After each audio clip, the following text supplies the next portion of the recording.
Mandibulise kone bathandi bezemidlalo eMzantsi Afrika, ingakumbi kone balandeli ke bebhola elikhulu laseMzantsi Afrika. Baphulaphuli ke ndisagqiba kuyithetha nje le nto yavele yenzeka. UZitha Khwineka zithi ke indaba iKaizer Chiefs iphinda umfana omdala ke yamongezelela icontract, yamsayinisa ke unyaka kwicontract yakhe umfana omdala njengoba ke ibisayiphelelwa apha kuJoni. Bathi ke ngoku bathatha isigqibo beKaizer Chiefs into yokubana ke uZitha Khwineka makangezelele icontract phaa liqela ke leKaizer Chiefs, emveni kokubana ke umfana omdala igama lakhe belikwelisti labadlali ke abazothi bakhululwe phaa yiKaizer Chiefs. Ithi ke iKaizer Chiefs ke iye yajonga into yokubana umfana omdala kule midlalo yokugqibela apha kuKaizer Chiefs ke uzibonakalisile umfana omdala into yokubana ke eli thuba andizudlala ngalo, ndiyakufuna ngenene nangenyaniso ukuhlala kule timu njengangoku ke ngumfana omdala ke loo nyweba imehlele. UZitha Khwineka akasahambi phaa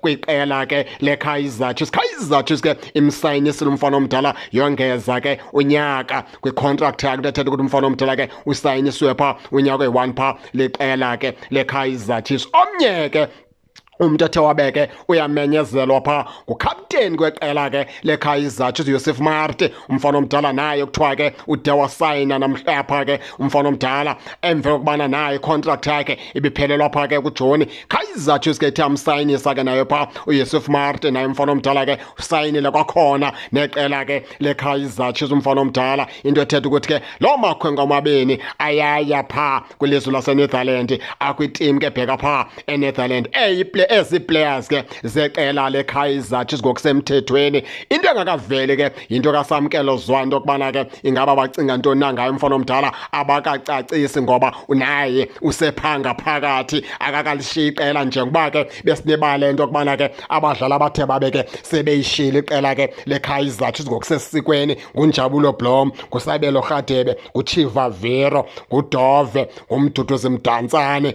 Abo ke abadlali ke bayishile ke Kaizer Chiefs ke ngokusesikweni ke baphulaphuli ke eyabo into ayixoxisi abasekho phaa kwiqela ke leKaizer Chiefs. Abantu ke besazama uyiphanda ke into yabo ke ngaba babini, ibe nguSamkelo Zwane kunye ke nale ndodanyana ke yakaKhwineka, ngoba ke bebebekiwe kule list kodwa sabe siqonda ukubana noko ezabo ke izakhono azivumi into yokubana ke bangakule list. Ngenene nangenyaniso ke seyicacile ke ekaKhwineka, seyilungisekile into yokubana umfana omdala iKaizer Chiefs iyaqhubeleka iyamgcina. Ngoku ke ngosesifuna ukwazi phaa ngoSamkelo Zwane into yokubana ingaba uyayana yena phaa eNetherlands, ngoba lokhu iintsuku sezifika into yokubana iKaizer Chiefs ke ithathe ibheke phaa kwilizwe laseHolland apho ke iyozilolonga, izilolongela ke i-pre-season. Injalo ke baphulaphuli ke akusayam ndodwa, nani ningake ningene nitshone into yokubana ke niva njani, nize ke ningakhohlwa usubscribe kule channel ukuze ningaphoswa zezemidlalo endizanothulela zona